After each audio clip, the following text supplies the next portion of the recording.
Prossimo per l'amica Ludovica che ci chiamava da Nocera Inferiore, salutava per me, ti ringrazio, staff e fascia.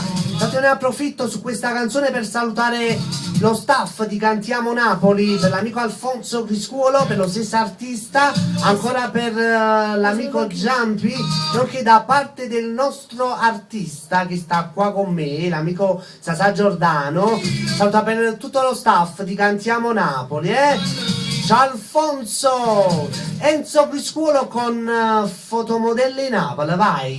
E mi chiamava l'amica Lina da Torre Annunziata e mi dice: mica lo sai che canti bene? E Lina, forse un pochino l'orecchio appilato, come si dice a Napoli, vai! Enzo con Fotomodelle Napoli.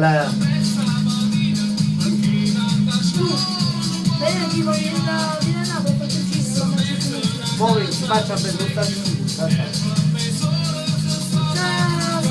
Sono messi ai soci, fate di scuola, faccia sì, e intanto mi ricordava l'artista Sasà Giordano che sta qua con me, mi diceva prossimamente una nuova trasmissione effettuata da Cantiamo Napoli, per tutti gli artisti che vogliono esibirsi. Basta contattare Alfonso Criscuolo di Cantiamo Napoli oppure Roberto Stallone, non che potete chiamare in radio, cioè ci stanno tante vie, scegliete voi per tutti gli artisti. Intanto Sasà Giordano ci va, giusto? Sì, ci va Sasà Giordano, ecco qua ci fanno pure le foto, vai! Enzo Criscuolo con Fotomodelle Napoli. Mica fatti una fotografia, vieni. Fatti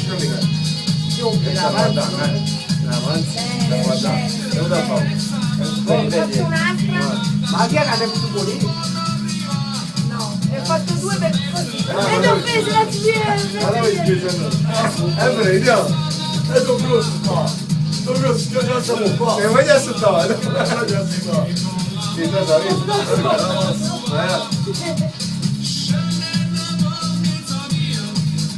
Tu non fa per non so che non so